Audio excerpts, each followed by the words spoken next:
ಯಾಕೆಂದರೆ ಕೋಲಾರ ಜಿಲ್ಲೆ ಜನತೆ ಮಲ್ಲೇಶ್ ಬಾಬುನ ಗೆಲ್ಲಿಸಿದ್ದೀರಿ. ನಿಮ್ಮ ಋಣ ನಮ್ಮ ತಲೆ ಮೇಲಿದೆ. ಆ ಋಣ ತೀರಿಸ್ತಕ್ಕಂಥದ್ದಕ್ಕೆ ಪ್ರಾಮಾಣಿಕವಾಗಿ ಈ ಜಿಲ್ಲೆಯ ಜನತೆ ಜೊತೆ ನಾವಿದ್ದೇವೆ. ಇವತ್ತು ನನಗೆ ನಮ್ಮ ಮಲ್ಲೇಶ್ ಬಾಬು ಅವರು ರಿಕ್ವೆಸ್ಟ್ ಮಾಡ್ತಾ ಇದ್ದಾರೆ, ಏನಾದರೂ ಮಾಡಿ ಕೃಷ್ಣಾ ನದಿ ನೀರನ್ನು ಒಂದು 10 TMCನ ಆಂಧ್ರ ಪ್ರದೇಶದವರಿಗಾಗಲೇ ನಮ್ಮ ಬಾರ್ಡ್ರ್ವರೆಗೂ ಅವರ ಒಂದು ಜಿಲ್ಲೆಗಳಿಗೆ ನೀರು ತಂದಿದ್ದಾರೆ. ಅದರಲ್ಲೇ ಒಂದು ಕಾರ್ಯಕ್ರಮದ ಹೆಸರು ಬೇರೆ ಒಂದಿದೆ, HNSS ಏನೋ ಇದು ಎರಡು ಒಂದು ಯೋಜನೆ ಆಂಧ್ರದವರು ಮಾಡಿದ್ದಾರೆ, ಆಂಧ್ರದಲ್ಲಿ ಮಾಡಿದ್ದಾರೆ.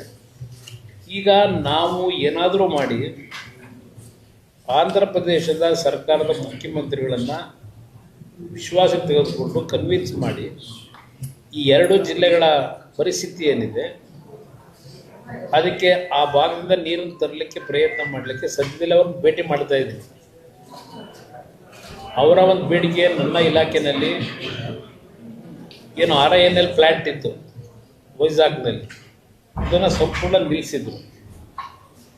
ಅವರ ಒಂದು ಮನವಿಗೋಸ್ಕರ ನಾನು ಏನೋ ಆಂಧ್ರ ಜನತೆಯ ಒಂದು ಭಾವನೆಗಳಿಗೆ ಧಕ್ಕೆ ತರದೆ ಆ ಒಂದು ಕಾರ್ಖಾನೆ ಪುನರ್ ಪ್ರಾರಂಭ ಮಾಡ್ತಕ್ಕಂಥದ್ದಕ್ಕೆ ಅವರ ಒಂದು ಸಹಕಾರವಾದರಲ್ಲಿದೆ.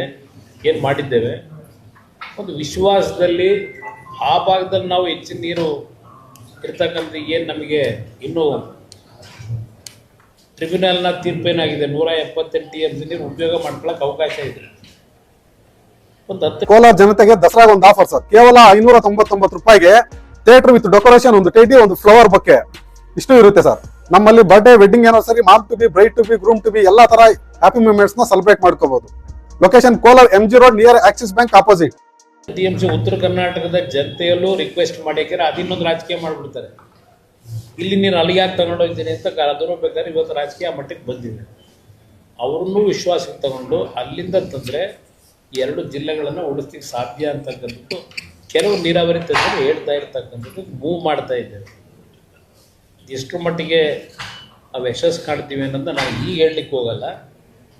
ನಮ್ಮ ಜವಾಬ್ದಾರಿಯನ್ನು ಪ್ರಾಮಾಣಿಕವಾಗಿ ನಿರ್ವಹಿಸಬೇಕು ಅಂತಕ್ಕಂಥ ತೀರ್ಮಾನ ಇದೆ. ಏಕೆಂದರೆ ಕೋಲಾರ ಜಿಲ್ಲೆ ಜನತೆ ಮಲ್ಲೇಶ್ ಬಾಬುನ ಗೆಲ್ಲಿಸಿದ್ದೀರಿ. ನಿಮ್ಮ ಋಣ ನಮ್ಮ ತಲೆ ಮೇಲಿದೆ. ಆ ಋಣ ತೀರಿಸ್ತಕ್ಕಂಥದ್ದಕ್ಕೆ ಪ್ರಾಮಾಣಿಕವಾಗಿ ಈ ಜಿಲ್ಲೆಯ ಜನತೆ ಜೊತೆ ನಾವಿದ್ದೇವೆ.